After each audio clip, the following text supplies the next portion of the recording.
Hi, everybody. Happy mid-February. Welcome into UnAnchored Boston with Bob Lobel. I'm your co-host, Mike Lynch. And as always, we are brought to you by Cold Springs RV, your destination for all things camping. And where? We're in New Hampshire, of course, and the great George Gray, the big wheel we call him. George Gray's Lexington Toyota, 409 Mass Ave in Lexington. All right, with us today is a good friend of all in New England, good friend of the pair of us. Played in the first Patriots Super Bowl back in 1986. And to handle the introduction is the one and only Bob Lobel. Lobie, take it away. Lynchy, thank you very much. Steve, welcome, buddy. The King of Curry College, actually, the Colonials. Your one-loss record at Curry College was a lot better than Belichick's with the Patriots. I mean, you were 64-22. You should be in some kind of Hall of Fame besides North Dakota State. Well, that was a great time in my life, Bob. You know, you got to work with Division III kids, and I remember the first thing I would do at the first meeting was try to introduce the young guys and get them involved. And I would say, you know, the only reason you're here, there's no Division IV football. So this is it. You know, you guys don't mess up. You know, be a good teammate, work hard, and you're going to have a good time and success. And you know, we had a good time, and I got to coach with some of my old teammates, Ryan Lepet and Steve Zabel, and so it was fun, good time. Well, you also had a lot of fun playing. I know that there were some great teams, and I guess Lynchy brought up that first Super Bowl. Well, the Super Bowl in New Orleans, and certainly Monday night brought back a lot of reminders when they were talking about lopsided wins and victories. It was an exciting time. I know you guys were all jacked up that time too. You know, the first time going to the Super Bowl in Boston. Oh no kidding. We did the Super Bowl shuffle too. You know. Oh, I know. I have great memories of you guys in the locker, and it was just a really exciting time. And unfortunately, we had to play the game. That was the worst. But I'm with you, Bob. You know, I was hoping that Philly was going to hold them down to, you know, more than a 36-point spread, so we could, you know, I think there's only one other Super Bowl that's more lopsided than ours. But well, I know that you guys were ahead 3-0. You should have just called the time. You know, there you go. You're ahead in the game. But and then there's, you know, Refrigerator Perry's showing up in a lot of ads and all these other, just a lot of memories are brought back. And then I said, well, they listed like the 3 or 4 most lopsided Super Bowls, and go back to that one, Super Bowl 40 is what it was. No, 20. That's double X. Yeah, and we were there. I can remember going to Lynch. I remember going in the locker room. Nelly was one of the first people got to in the locker room, and I said, "What happened out there?" He said, "We just got our ass kicked." Yeah, pretty simple. It was pretty simple. Like you said, though, it was a great comeback on the Bears' part. You know, I think there was only 58 minutes left, you know, down by 3 points. It was a great comeback. Well, there's so many things in that game, you know, starting at the quarterback, whether it was his decision, Raymond. I mean, we all love Raymond Berry. You can say what you want, but tell me what went into that decision to play Easton instead of Grogan? You know, well, you know, again, that's the head coach's decision. I think if you'd ask the players, you know, of course we have no vote, but I think most of us would like to have Steve in there. And nothing against Tony, but you know, Steve was like in his 11th year, and he's tough. And the Bears had a tough defense, and I think you know, Tony got kind of overwhelmed by the whole thing. I think Steve, because of experience and just his toughness, would have been able to deal with the Bears a little bit more. But that year was their year. They had an incredible football team, and it's a shame that they just won that one Super Bowl. And we'll see what Philadelphia does with this core group now. But, boy, they look good on Sunday. They sure did. They sure did. Hey, Lynchy, did you know, I mean, there's two things about, there's a Hall of Fame. There's the NFL Hall of Fame. There's the Patriots Hall of Fame. But one of the most exclusive clubs are retired numbers. And then it's hard to get my head around it. Nelly is one of 8 Patriots whose number was number 57, was retired. And it's amazing how few numbers have been retired versus the entrance into the Hall of Fame. I don't understand what the difference is in terms of level of performance. I mean, there are some guys whose numbers have not been retired. It's remarkable to talk this. Now, I can give you a list of some. I'll just give you a quiz, both. Steve, Okay. you know who the other 7 are, right? Of course, you must know who the other 7 are. You don't have to tell me because I want to give you this quiz, but you know, right? Probably not. Stanley Morgan. Is his number retired or not? No. No. No. Okay. Ty Law. Is his number retired or not? No. No. How about Andre Tippett? No. Is his number retired or not? No. I don't think so. How come? Well, you'll have to ask the Sullivans that. I don't know. I don't know if it's. Only 8 guys have had their number retired, and 3 of them were from the original 1960 Patriots team. So since the original team, Gino, Bob D, and who else was there? Houston Antwine or Jim Lee Hunt? Jim Lee Hunt. Those were the 3 that were retired from the initial team of the Patriots. And I don't understand, Kraft. I just keep bringing him up because it's his Hall of Fame. Brady's number's now been retired, and in the Hall, I can't get my head Who around. retired his number? Well, all I know is Kraft. Hard to believe, isn't it? Hard to believe. Yeah. Yeah, it's I don't know the answer to that, Bob. I think it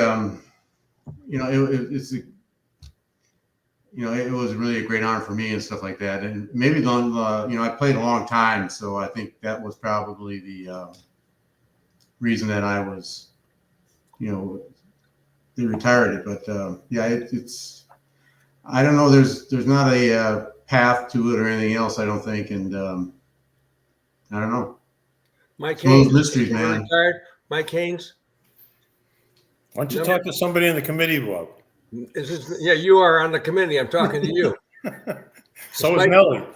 I went. Mike played 7 years here, and then he played 7 years with the Raiders. And I think he really, if you would ask him where he'd rather have been, I think it would be with the Raiders, and he won a Super Bowl with the Raiders and everything else. So that's a good question. I don't know. I mean, I think it's strictly an owner's decision. They don't get a committee together, and who knows. Well, his number is retired. Haynes has number retired. Who's that? Mike Haynes' number is retired for the Patriots. Patriots. Oh, is it? Yeah, but Hogg's got to be retired, 73. John Hanna, there's no question about that. Right. Bruce Armstrong is another Bruce, one. Yeah. And then Haynes, Nelson, Hanna, and Armstrong, and then Gino, Jim Lee Hunt, and Bob D were the original 3. That's pretty heady company. There's been a lot of great football players in here that haven't had their numbers retired. Brewski, you would have thought Brewski would have been up there. Oh, absolutely. They've had so many great players, go through here now. And I think one thing, Bob, is that the players that you mentioned outside of Mike Haynes, we had a whole career here. We didn't come from another team. We didn't go to another team. We were Patriots, the day we were drafted to the day we retired. And I think that probably had a lot to do with it. Except if you're Brady. Yeah. Yeah. I mean, I know Bruce Armstrong. Bruce must have played 15 years. Yeah. Hey, Bob, Steve, let me ask you this. That that was a magical season, 85, and the postseason. And I know there's no consolation prize, but I think for the average New England fan, of which I was one because I went to the very first game in 1960, just getting to the Super Bowl was enough for me as a fan. Even though he didn't win, I just consider it a win-win for the franchise because there were some dark times, there were some very dry times, and I think it was almost a win-win, even though you didn't win. Yeah, I agree with you, Mike. And I think what was made our path to the Super Bowl was that we won 3 games on the road, the playoff games on the road. Right. Against and then it was a very limited. I don't know if they had 4 teams that went to the playoffs, or now there's more, obviously. But I think winning the 3 games on the road and beating teams that we had played and lost to during the course of the year. The Jets, I think we split with the Jets during the course of the year. I think we split with the Dolphins. We didn't play the Raiders, but so I think that path, and I think it just kind of gained momentum. When we would played in New York, and the next week we played in LA, and then we played in Miami, and then we're traveling all over the place. But I think the best thing about that whole experience was we were so laser focused on not what happened yesterday, not we'll look at the mistakes we made, we'll try to correct them, and let's go on to the next game. And I don't know how you guys felt, but didn't it feel like it's played in every other game day almost? It just happened so quickly. You didn't have time to really enjoy it or dissect it or anything else. It was just happening, and it was really a great time. Really was a lot of fun. And the amazing thing was that you couldn't beat the Dolphins. You went almost 20 years without beating the Dolphins in Miami, and said, okay, we just a month ago we just lost them on Monday night game, and here come the Dolphins. And I stood behind. We were all down in the field. We were all standing behind the bench. I just had my mouth open. I said, I can't believe they beat the Dolphins in Miami. I can't believe they beat the friggin' Dolphins in Miami. To me, that was more astonishing than anything else. Yeah, and that was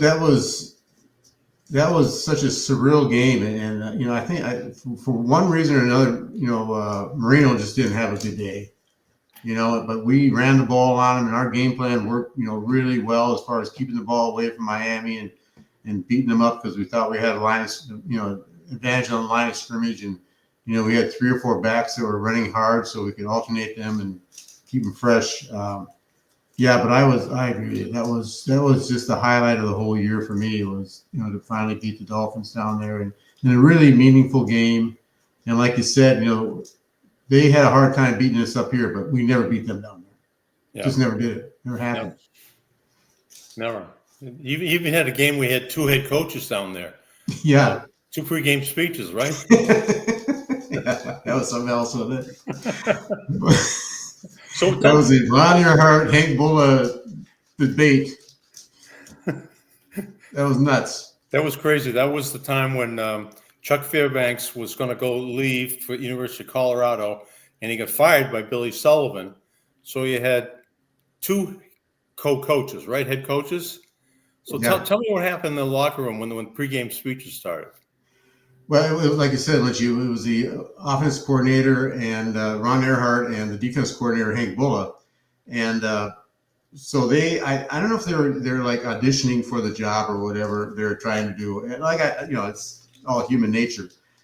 But the one thing I remember is, as a player, you don't really, you listen to the coach right before the game, but you know all the stuff you got to do. So you're really trying to focus on what you have to do. And you want to get out in the field. You don't want to sit in the locker room anymore. And I know Ron got up and said something, and then Hank got up after him and he said something. And then Ron came up and said something else. It was like the last guy had to get the last word. And we're all looking at the clock and, hey, let's go. Let's get out of this locker room. And as you remember, that Miami locker room was like a high school locker room to begin with. So, yeah, it was that was really – that whole Chuck Fairbanks leaving to go to Colorado, that was just a crazy thing. And I think it just he was such a great head coach, and we were really becoming a really good football team. And then he kind of threw that at us. And I think, I don't know what the problem was, but I really wish he would have stayed, because he was really a great coach.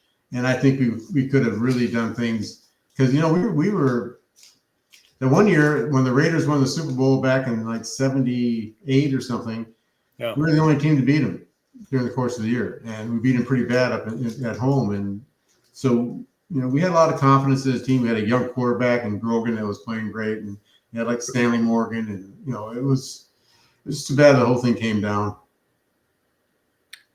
I was running across some newspaper clips, and of course, the snowplow game always comes up as part of Patriot history. Do you know Nelson Lynch got the game ball for the snowplow game?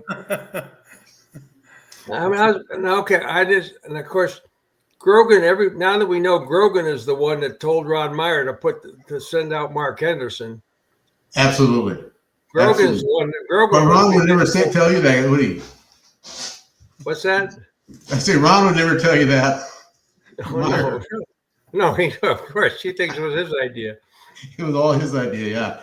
But Steve said, Steve was on the sidelines, and he ran over to Meyer and said, "Hey, you got the guy right down here, Henderson. He's on the snowplow. Have him go out there." And so Meyer did it and took all the credit, obviously, and that was a great play. And I think Henderson, when you look at it, kind of Patriot history, he's one of the bright spots, and maybe not bright spots, but the guy who really made a difference in one game. And being on work release and everything else was a pretty big deal. So that's one game and one play I'll never forget. You were out there clapping while he was going back and forth for John Smith, right? Yeah, I'm trying to keep warm, I think, the Lynchy. So how'd you end up getting a game ball? That's what I'm sorry about the phone. They should have given it to Smitty because he made the kick. But the kick was only I don't think the kick was over 35 yards. Oh, it was short. And that's what really amazes me with this modern football is the range these kickers have now and the accuracy and they just there we are.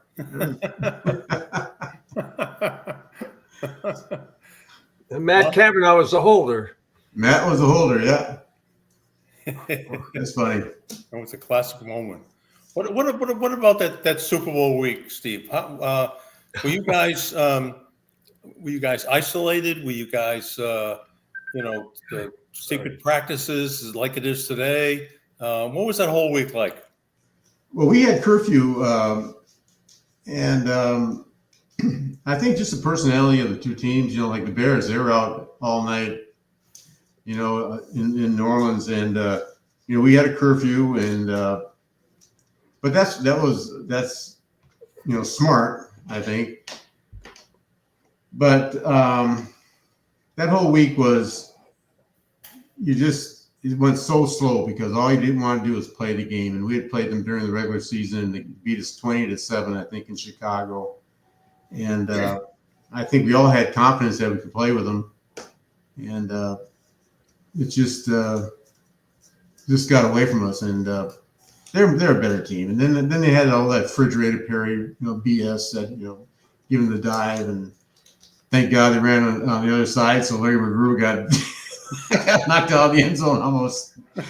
But yeah, it was their year, and it was like I said before, it's amazing they only won Super Bowl because they were clearly the best team in the NFL that year, and they went out and I think they played Frisco and beat them by 4 or 5 touchdowns and for the NFC Championship and they were one of the best teams ever in the national. People would say list the great all-time teams in the National Football League, and the Chicago Bears in 1986 would come right up. I agree with you, Bob. Yeah, they had Walter Payton. They had he didn't score a touchdown in that game. I know it. That's that's something he carried, with him. I can't. I don't know the understanding of that. Again, when you're up there as much as they were, give the ball to Walter Payton at least. Fridge doesn't have to pad his stats as far as 1-yard runs. Give it to Payton. But yeah, it was a long day. Long day at the office. Were you ever friends with any guys on the Bears?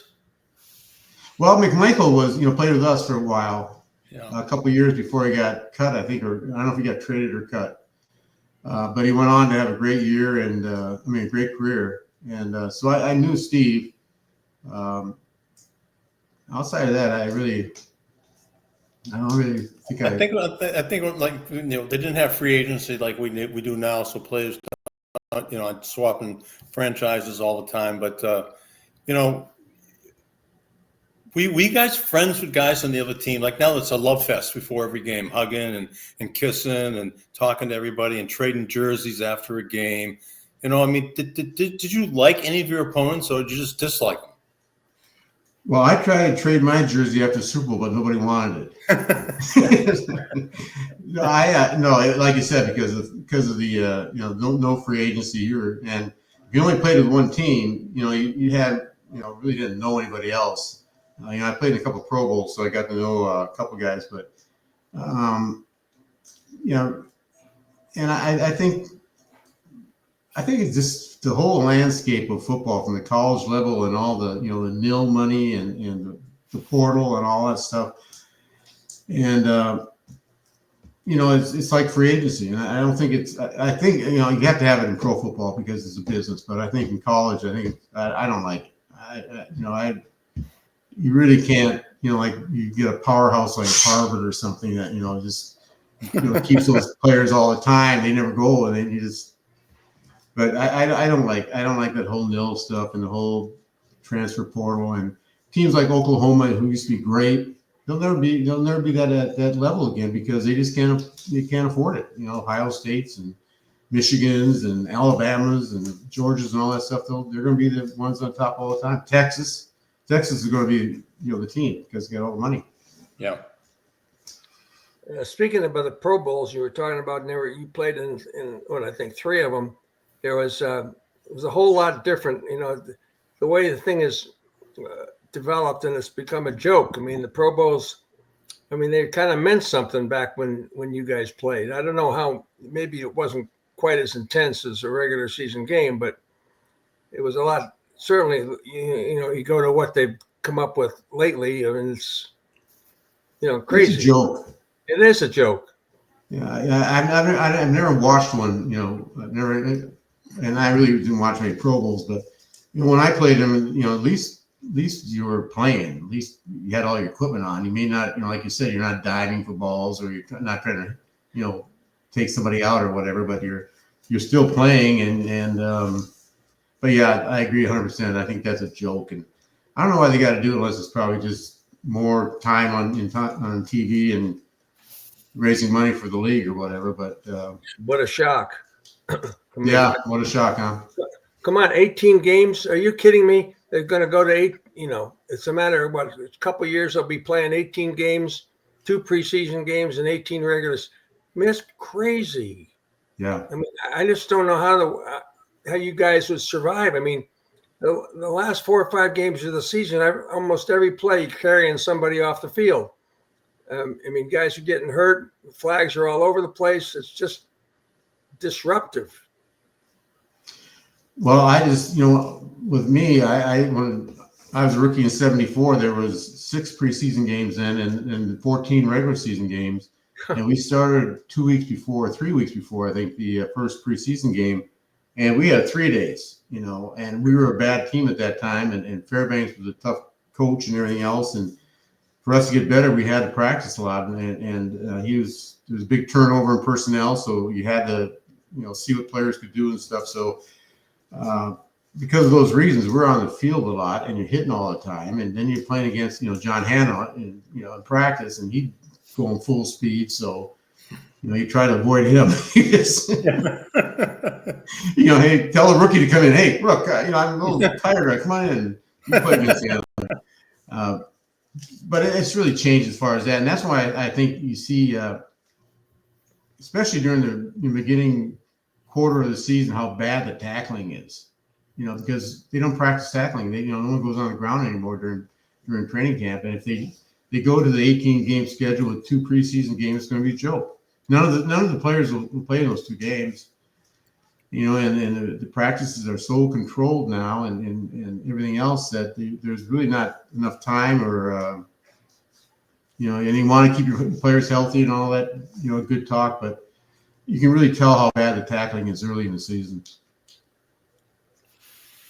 Now, do you get a Super Bowl ring for not winning the Super Bowl?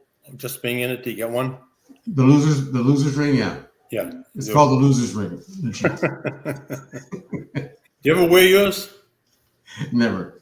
Never? I mean, it's not because I'm not a ring person, but I mean, And it's not like the Super Bowl rings now. This is more like a class ring. Like, if you have like my high school class ring, it's about the same size as that. So it's not a big deal.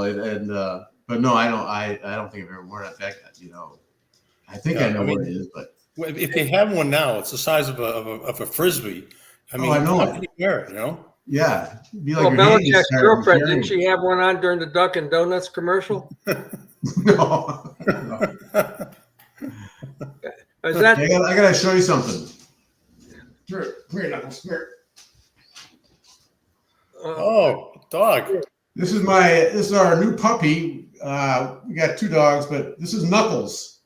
I named him after Knuckles Nyland because he's about that bright, So he's bigger than you are? That's pretty good, Nelly. That's a lot of dog walking, though. Yeah, Knuckles used to come down to Curry and talk to the team every year, and not every year, but a couple times, and he basically said that we're all a bunch of wimps because we don't play hockey, and it's so. But he was very gracious as far as coming down. But it was a message to all the players that they're a bunch of wimps, and they should have played hockey. And I told him that that's not exactly what I wanted to hear. As far as talking to the team, he goes, "Well, next year I'll be better." So he's a good guy. That's funny. Now, how'd you just became friends with him through the charity circuit, golf, and whatever? Yeah, I don't know how I don't know how I met him, Lynchy. I did a couple things with him, and then we just kind of hit it off. And I think he's in Canada now. Yeah, he's back and forth. Yeah, he goes back and forth. Yeah. Well, obviously, I didn't hit it off good enough that I know anything about him the last 10, 15 years. But yeah, he was very gracious, as far as coming down and talking to the team. Hey, before I got to do this, or want to do our Cold Springs RV commercial, I want to put up what we have. What do you have, Mike? The NFL 10 Patriots of all time. These are the top 10 Patriots of all time, including Steve. So we'll put that clip up or whatever we have. Steve Nelson, number 57, was the glue that held this youthful defensive platoon together. He's one of those sort of team icons that every team has. If you're going to mention the top 10 Patriots, Nelly, better be in there someplace. Nelly, being one of the great Patriots, comes from him being smarter than everybody around him. Nelson's the brains of this defense. 17 interceptions for inside linebacker is absurd. Nowadays, most inside linebackers aren't on the field on third down. And back then, they threw the ball less than they throw now. Steve Nelson had the presence of mind after calling to be able to flip the ball to his teammate for the touchdown. Wow. Yeah. You were the glue in the brains? Yeah. When I don't know if you guys know that we lost Clayton. Clayton passed away about a year and a half ago. But he was going to be a great player, and then he get that knee injury and everything else. But it's fun to watch. But that was before the whole Super Bowl stuff started happening here. That top 10 deal, not I think like Babe Curley was like number 8 or something. I'm just kidding, but yeah, that was before all the guys that played, obviously, the Brady's and so forth. Well, how did you have the presence of mind to lateral that ball after you intercepted it and where it was on the ground? I don't know. The one thing that Rod Rust had said, he said he'd always tell us, live a little. If you make a big play, live a little. Do something that is not just the play itself, but if you can do something above and beyond it. So I would always try to, in practice, do things, if for some reason, like for instance, somebody else is, made the tackle and the guy's still standing, to go for the football, punch it out, or trying to get out. We're very, very conscious of trying to get the ball out and making big plays on defense. And of course, when you score on defense, it's like a 14-point turnaround. So we always kind of practice doing that stuff, and it just was like second nature. And I think Clayton was yelling, toss me the ball, toss me the ball. So I, got up there and was able to get it to him. So did you get an assist on that touchdown? Well, it might have been a fumble. We don't know that. We want to. I was down by contact. Well. All right, Lobie, read the spot. Okay, well, I was going to ask you, I guess the best coach you ever had was probably Fairbanks, the way you talked about it, but I don't know about Raymond Berry how he comes in there. But those are the things I want to check in with you too, Steve. And I guess Hannah would probably be the greatest player you ever played with, but we'll get to that in a second. Cold Springs RV, I don't know if you do any camping, Steve, but seems to me you're built for it. Just you'd be the perfect camper because you just know how to go out there and well, grew up in Minnesota, you went to North Dakota State. Who does better camping than Minnesotans or Bisons for that matter? That's right. Camping's great. How can you go to a college and your mascot is crimson, like Harvard? We used to have a bison. That's something like a real manly mascot. It is. The crimson. No, it's not a manly mascot, but it's a whole opening up of the Western United States. Correct. And how us white human people got into their territory and stuff, and the indigenous people out there and all that. It's much more than just the bison. Right. Plus, they won the 1AA championship this year. I saw that. There you go. Just the hits just keep on coming. One of the big NIL schools of all time, North Dakota State. Challenging Ohio State before. Got a lot of soybean money up there. I'm sure there's a lot of other things. Cold Springs, then Fargo. There's always Fargo. It's in North Dakota, right? Yeah. That's a booming metropolis right now. Yeah. We used to once in a while the airport was right behind our stadium, and when it got to spring football, if it was snow, they would plow one of the runways, and we would practice on the runway. And the name of the airport was Hector International Airport, and it was international because they had 2 flights from Winnipeg coming in a day, and then going back to Winnipeg. The round trip Winnipeg. International flights. All right, let me get through this. Cold Springs camping is the way to go. It's all about freedom. Cold Springs RV is the latest in pop-ups, travel trailers, fifth wheelers, motorhomes, and more. I don't know how you met Angie, but there's probably a good chance you had a camper. She had a camper. You both camped out, and one day, instead of her packing up in the middle of the night and driving away in her camper, she decided to stay, and it just went on there. And 5 daughters. How kind of a household that must have been like? Yeah. 5. How many daughters do you have, Lynchy? 3. Yeah, I only have 2, but 5. Come on, Steve. They're awesome, aren't they? Seriously, they are awesome. They really are, and they're not shy about letting you know it either. Yeah. All right. Anyway, I tell you about camping though. Camping I think is really making a rebound now. Because totally. These vacations are so expensive now, and what's better than going camping with your family and getting your own spot and by a lake and all that stuff? It's awesome. We're down here. We're down in Hilton Head here right now, and there's a Hilton Head National Golf Course, and they have RVs are parked all around it. So you can pull in there and get an RV spot and go play golf all the time. Yeah.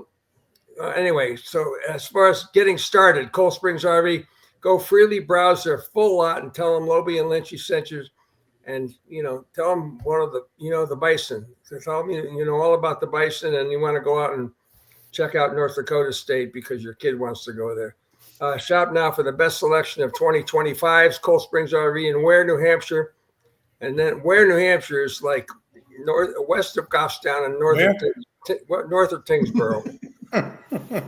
That's kind of where zero right in west of Goffstown, north of Tingsboro. We're in New Hampshire. So learn more at coldspringsrv.com. And we'll see you there. But you're right, Steve. It's becoming very popular. It is. The first time I went to Nelly's house, he lived on a street called Noon Hill Ave. But there were 2 Noon Hill Aves, right? Yes. Okay. And so I took the first one, which was not, as we were driving down the road, we got deeper and deeper into the woods. And I said, well, he is from Minnesota and he does like to go camping. But I said, this is ridiculous. I said, there were no houses on this street. And then we saw this one house looked like a shack, and there was nobody living in it. And I said, well, I don't know if he, doesn't have any electricity. So I get the 3 kids in the back of the car, and, we're in a minivan, and I'm saying, I don't even want to get out of the car. So we went back to the main road, and there was another Noon Hill Ave. Just up the street. So we drove down there, and then there's the Hasselbeck house, and there's the Nelson house, and we finally found they got a swimming pool in the backyard. I said, this is more like it. But I was convinced that Nelly liked the outdoors, and this was his house for the longest time. I always turned around and went home. Yeah. That was really weird to have it, and that was Medfield and Norfolk line. I mean, they're very close to each other. So a lot of people got confused like that. Yeah. All right. So anyway, are you done, Louie, by the way? Yeah, Mike, I am. Thank you very much. I am. Can I ask the question now? Of course. I'd love to hear what you have to say. All right, Nelly. So this is Super Bowl related. Like they had the Madden Cruiser because he wouldn't fly. They're building Cold Springs RV is building a Lobel Lynch cruiser. And when it's finally built, we're going to give it to you, Nelly, for a week. You get to drive cross country. But the only caveat is that you have to pick somebody to ride shotgun with you. Now, it's somebody who has played in a Super Bowl. Doesn't have to be somebody that played for the Bears. It can be any Super Bowl from Super Bowl I through Super Bowl 59. It can be a player. It can be a coach. It can be Big Dom, the security guard for the Philadelphia Eagles. It can be anybody like that. So pick somebody that's been in a Super Bowl who you'd like to ride cross country with, have a conversation with. Joe Namath. Really? Yeah. And I know you guys have talked with me, but he's one of the nicest people, generous and everything else. And yeah, but I would really I'd like to spend some time with him. And you just want to hear all about his stories. That's absolutely. No. I'm going to live vicariously through him. I can't, nothing wrong with that. No. Other than the obvious question, what other questions would you like to ask him?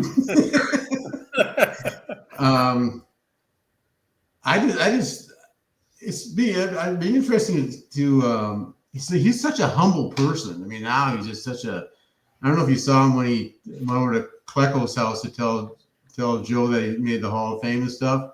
Yeah. I think Joe was the first Jet inducted in the Hall of Fame since Namath was.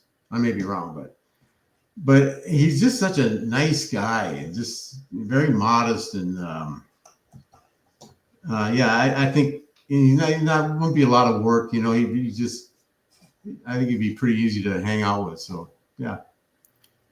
If I remember, there was the one team you hated more than any team in the NFL was the Jets. Is that correct? I hated Jets, yeah. And dog-ass Jets. But you really hated the Jets. Who was the guy who was the field goal kicker that missed the field goal and you patted him on the head when you walked by him?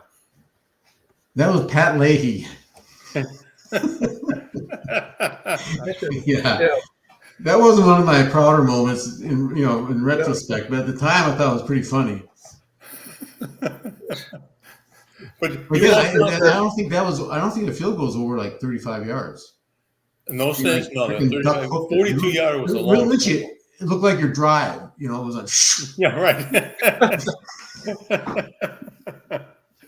But I remember Pat Leahy missed a field goal, and you would come through and from one of the flanks or whatever, and he had his head down, and you patted him on the head as you walked off the field. I blessed him. Yeah, what a sportsman, Nelly. You were such a good sportsman. I thought you guys would. You got to pick your opponents. So I always try to pick the kickers. The guys are You're right. You're right. Today, how do they? I mean, the kicks are gigantic today. It's ridiculous. They're unbelievable. I mean, how's that possible? I mean, how's it possible Vinatieri doesn't get into the Hall of Fame? That's another thing. Yeah, absolutely. I mean, I think. But right now that's changed. Those kickers have changed the game so much because once you cross midfield, and you're, for instance, on your 50-yard line, maybe you're out of the field goal range, but now you're going to go for it because if you pick up a first down, that's points. Yeah. Before you're trying to kick with all field position, let's pin them back and try to hold them and get better field position. But now the field position is kind of whacked out because these kickers got such big legs. I can remember when Tom Dempsey. Yeah, I can remember Don Crickey saying he's trying a 63-yard field goal. And not only if Tom Dempsey hits this, it'll be a National Football League record. 63-yard field goal with that square toe, Lynchy, one of your square toes. Yeah. I mean, that to me, when Crickey had that great call of the Tom Dempsey field goal, I mean, that was by far the best ever. Nobody could believe it. He kicked a 63-yard field goal. But today, 56, 57, it's almost expected that he's going to make it. Yeah. What's the record now? Is it 60? Is he still hold? He doesn't hold the record anymore, does he? It's 64, I think. Really? I don't think they even try him much further than that, but that's pretty far. That's really far. And that's midfield, right? Yeah. Midfield plus the 10. Yeah. Right. Yeah, beyond belief. How many what was your longest, Lynchy? The one over the clothesline in the backyard? Backyard went over a grapevine. That's what my longest one was. In a game, 48. You hit a 48-yarder? Yeah. That's awesome. Yeah. Practice about 55. What did your teammate? What was it? Gee, really? 55. Square toe. What did your teammate tell you after that one you kicked against Yale? He said, was it 27? What? Oh, it was a 26-yarder. And we had a reunion a couple of years ago. And one of the guys said, that you nailed that kick. That was a 26-yard field goal. That thing would have been good from 27. Ball in the roll here. The whole season's right here on the foot of Mike Lynch. Right-footed kicker. Snap from center, good. Ball down, kick up. It is good. It's good. Mike Lynch hits a 26-yard field goal. Mike Lynch. Harvard takes a 10-7 lead, and maybe the Ivy League title is going to ride back to Cambridge this afternoon. But, Steve, there are... Wow. You look like you got roughed on that kick. We got killed. And, Nothing, no flags? No, the holder, Timmy Davenport, said, there's no way down in New Haven we're going to get a roughing the kicker call. He says, just get it up as fast as you can so it doesn't get blocked. If it makes it by 1 inch, who cares? Well, made it by about 6 inches. And we were lucky. You know who played in that game, Steve? You played against him in that Super Bowl 20, Gary Fensick. Oh, yeah. Played for he was a wide receiver for Yale, but he Really? was safety for the Bears. Yeah. He's a good player. And our football manager was Steve Ballmer, who owns the LA Clippers and used to be the head of Microsoft. He was the manager of our football team. Yeah. See the connections you have. I know guys, has a soybean farm up in Devil's Lake, North Dakota, but that was definitely roughing the kicker. Yes, it was. Yes. Now I'm wondering if Rustic would have taken the penalty and gone for a touchdown instead of accepting the field goal was already good. How much time is left on the clock? 33. 30 seconds. Yeah, you got to take the points, huh? Yeah. Well, congratulations. You won the game. It would have been good from 27. There's no question about it. That was a great bus ride home, I bet, huh? It was awesome. You guys sing songs and stuff? Yeah, no, you know what? I actually rode home with a guy with Kevin Carr Right. and his girlfriend, and every toll we went through, he had my square toe in his hand. He said, "Look, I got Mike Lynch in the back seat. He kicked a field goal." And the guy waved us through. No toll, go ahead. No toll, go ahead. And the mass spike. So we did that all the way home. Yeah, I did. I stayed down in New Haven for a couple hours and drove home, and then we had a hell of a party that night that went all night long. It was good. What am I talking about this for? We got Nelly on to talk about the Super Bowl. So That was interesting, though, Lynchy. all right, Nelly, let me ask this about the Philadelphia Eagles. Does defense, and I know your answer is a stacked answer, defense still win football games and win championships?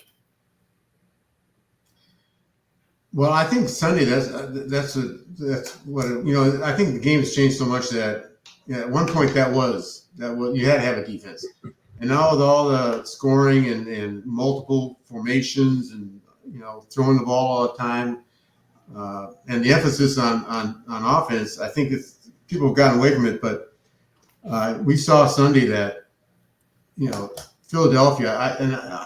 I don't know how many times they said they blitzed one time during the course of the game.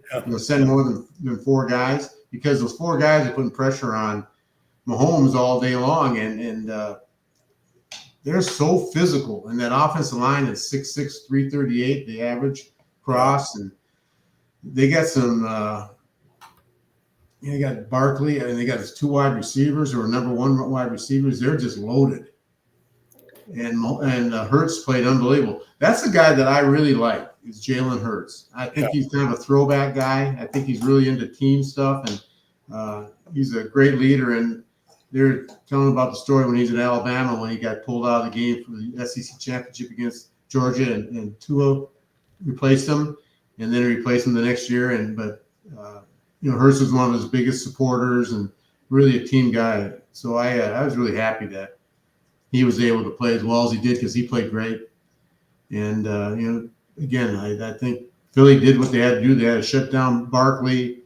So they kind of said, well, Hurts is going to beat us. We're not going to get beat by Barkley. So they shut him down. But Hurts really rose to the occasion and had a great game. I mean, he can run. That touchdown pass he threw to Devontae Smith, it was a dime. Only place it could have been thrown. And he's really, really good. He is. And he was a second-round draft choice. He wasn't, a top 10 guy or top 20 guy. Yeah. And Philly did their homework and picked up a great player. They have one of the greatest fight songs I've ever heard. It's probably the only one in the NFL. But that is a great song, Fly, Eagles, Fly. What, did you guys sing it on the bus on the way home from Yale?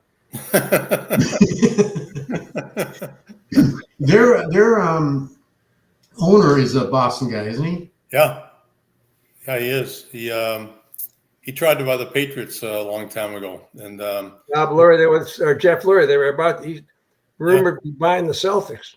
Yeah, he said he's not interested. I saw that, but that doesn't mean he's not going to buy him. They all that's say a negotiating ploy. Huh? That's a negotiating ploy. I'm not interested. One of my daughter's husband's father came from Philadelphia, so everybody, all the grandkids, and everybody's wearing green jerseys, watching the game the other day, singing the fight song, wearing them to school. It was pretty cool. It is a fun day. So what was your Why favorite? they got to wreck the city after they win the game, though? I have no idea why that happens. I have no idea why they. What was the question? I'm sorry. What was the question, Steve? Why do they have to tear down the street, all the lamps and all that stuff, and wreck the city? And it's like a reason, to act like idiots. You know what? If Cleveland ever had a team, Bob, you would know about it. But 'cause Bob is from Ohio, and he still is waiting for his first, hometown championship. Well, the Browns. Wait a minute. I mean, there was a time in the AFL when the Browns dominated the National Football League. In the NFL. Yeah, the Browns by any, Paul Brown didn't Otto Graham, didn't come up overnight. I mean, Jim Brown played for somebody, and so I'm just saying we had our share of great players, and the Browns were a great team and a great franchise for a long time. Yeah, Now they're in it Baltimore. was a long time ago. And then they went to Baltimore and didn't take Belichick with them. What about commercials? Did you see any good commercials you liked in the Super Bowl? Nah.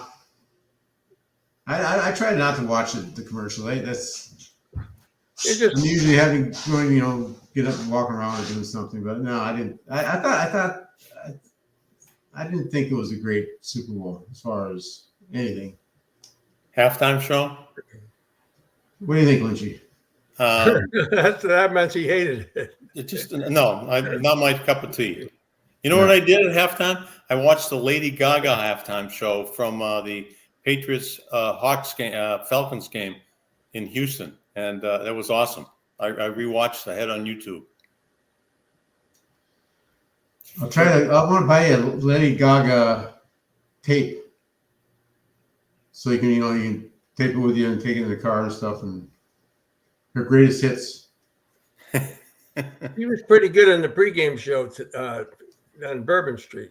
Lady Gaga? Yeah.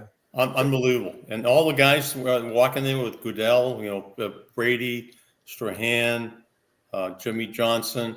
Let me ask you about this. Did you listen to pay attention to anything Tom was saying during that game? And what did you think about him that particular game? Not the whole year, but that particular game, Tom Brady. I think he had a really hard game to work. And you guys would know that more than I would. But, when a game is close and the game is telling the story kind of. And when the game gets out of hand, you got to tell the story. And I don't know if you remember, Lynchy, I did a couple football games with you. Yeah. And I thought Tom did a great job. I think you guys would I would kind of bend to your conclusions, but I think he does a good job, and I think he'll always be prepared, obviously, and but guys like Tom or John Hanna and stuff, they have such a high bar as far as achievement and whatever they do. So I think they put a lot of pressure on themselves. But I think Tom could do just about anything he wanted to do. I think he's good at it. It's so hard. You know what? You're right, Steve. It's hard to do that. People think you can just walk up there and be an analyst, but there's Aikman's really good, and there are just a few guys that you can rise to that level. Madden was really good. And Brady's never going to be really at that level. He's just a different kind of guy. And, he was a little critical of the officials the first couple plays, first couple flags that he came down. And then at halftime, the people are telling you got to, in your ear, you got to keep people around for the second half. You got to continue to give hope to the Kansas City Chiefs that they can come back and win. And the whole halftime show, everybody was talking about, we can come back, they can do this.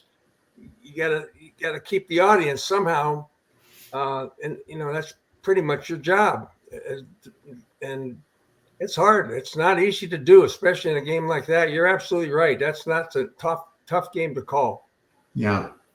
You get those great games, you really don't have to say anything because people are so into it. And if you're watching with some guys or, family or whatever, you have an interaction. But, those games that get out of hand, it's like, you're criticizing every play and, boy, those guys stink. And, it's tough, like you said. Nellie and I did a game at BU, a playoff game once, and went to triple overtime. And we didn't know this at the time, but the quarterback was Kurt Warner.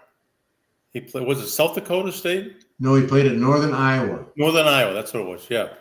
And, we knew he was pretty good, but BU had a pretty good quarterback, and this kid Doherty.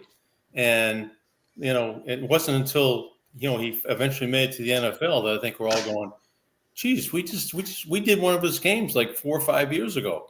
This guy wasn't bad. And free agent, never drafted. Yep. Now he's in the Hall of Fame. Did you know at the time who he was? He's doing your guys' jobs now. He's he's in front of the camera and does a good job. Yeah. Yeah, amazing that, huh? What else about the Super Bowl, Nelly, that stands out when you guys played in it that might have some similarities or some drastic differences today? Well, the one thing I really it's really difficult to as a player, you're so used to halftimes being like 12 minutes long. Yeah. So you can go in and if you got any type of equipment things you got to, do whatever you got to do. And typically then the coach gets together and, goes over things and mistakes we made or, tendencies that he may see. And then you go out and you're ready to play. At Super Bowl, the halftime's like a half hour long. I can see how players really, and I remember, you just, especially when you're getting your ass kicked, you're sitting around and the coaches are saying, we're still in it, we're going to,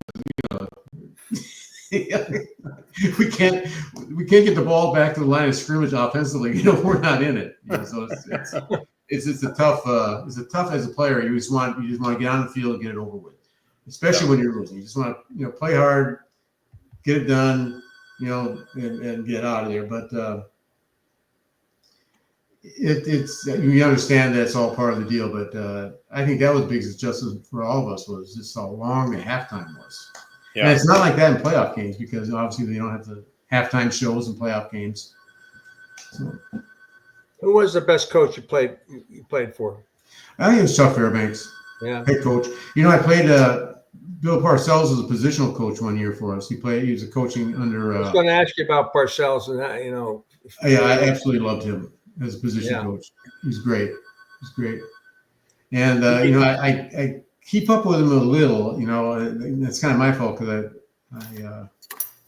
he moved to he lives up in Saratoga during the summer. He's a big race guy, and then in the winter he's down in Florida. But he kind of lost contact with him up in Saratoga. But I guess he's lost weight now. He's really proud of that and looking good.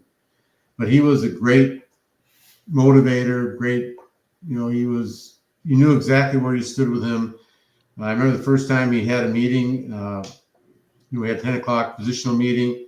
10 o'clock, the door was locked. A couple of guys were late, and he let him in and said, "I'll never let you in again." He goes, meeting starts at 10 o'clock. That means be here at 10 to 10. He goes, "I'll never be late. I won't waste your time. You don't waste my time." And that was like the first time he was a positional coach. You're trying to get to know each other, and he just tells you like it is, which we all really, respected. And he was really a good coach, great coach, great motivator. So let me ask you. You get credit for giving him the nickname Tuna, right? Yeah. I reject tell us about that. I reject any knowledge of that. I think that's a sore spot with him, and I don't think I did. I think it was Rick Sanford who said it, and then Rick said I said it. You know how those things go. He said, she said deal. So you were trying to get him to be convinced that, I don't know, he didn't have to run a lap, he didn't have to do something or something like that. And that's when he came up. He actually came up with the line himself, right? Yes. Do I look like Charlie the Tuna? That's what he said. Like, do I look that naive or whatever? Yeah. So then that's how that whole thing kind of spun. I think he's pretty sensitive about that, by the way. He is? Yeah. Really? I think so. I mean, I don't know, but I think so. Wow. He was such a great did coach. you guys call him Tuna from that point on? It was Mr. Tuna. That's one of the worst nicknames a guy could be called is Tuna. I know. What did you use as a motivator as a head coach, Steve? Was it fear? I mean, there are different things. You can use respect, you can use fear, you can use knowledge, you can use age, you can do all kinds of different things. But what worked for you, and what works for Belichick, and what works for Parcells? Well, I think my dad was my high school coach, and I know Lynchy's got his dad too, who was coaching. But one of the things I learned was be yourself. Be consistent, be yourself, and players don't like surprises, so don't surprise them in things you don't have to surprise them with. And when I coached Division III football, it was such a joy to be around those guys because there's so much energy, and there's no scholarships, there's no reasons why they're playing except because they love to play. And so it was, I tried not to be like a father figure, but I just tried to be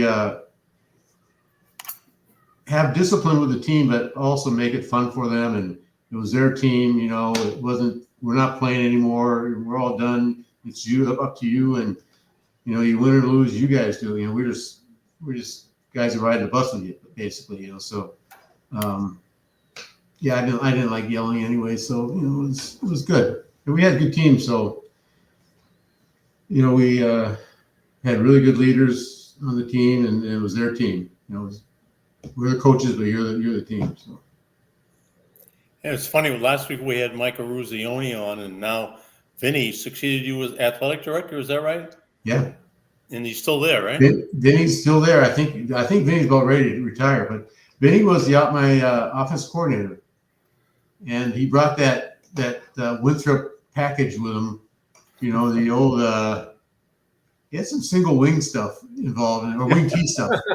Wing tee, not single wing. Wing tee. But yeah, Vinny was coaching, and then and he was also the assistant AD, and he really didn't have enough time to do both. So he just but he really helped us out, and he's again he was a guy who's got great character and everything else. So it was great to coach with Vinny, and that whole family's great. So it was great point. It's good to surround yourself with good people, because you don't have to coach them. They'll be ready. They'll be on time. They'll treat the players right. And Vinny was really a big plus, big positive force. But he is, like you said, he is about ready to retire, I think. Yeah. We have another graphic we want to pop up here. I can't read it on the side. There it is, right there. A true Patriot, Steve Nelson. Thanks for the memories. Wow, must have been the last game, Nelly. Is that it? Yeah, my wife took a long time putting that together. She had a little trouble hanging it up. You can see the tape on the kind of right above my right shoulder. Yeah, getting down there and taping it up. Yeah, that's pretty cool. Yeah, that was pretty cool. Did you know it was time to? Let's see. Let's see. No, this is Farmington, Minnesota. Farmington, Minnesota. Yeah. Here you are. That's a rookie year? Oh, no, that's done. Oh. I thought you were from Anoka. I grew up, we moved to Anoka when I was like 2 years old. Wow. Did you know it was time to retire? Was there any looking back? Maybe I should have, I don't know. No, I was ready. I think if we would have won the Super Bowl in '85, I think I might have retired after that. But we didn't. I thought we had a really good, good team coming. But John Hanna retired. But I thought we had a real good team coming back and a chance to get back in the Super Bowl and stuff. And I signed a 2-year contract after that. And and then my last year, my 14th year, there's this player strike, and that was kind of a hassle. It's you're wondering to yourself, geez, my last year we're going on strike. I'll never forget you guys walking across the parking lot at Schaefer Stadium at the time.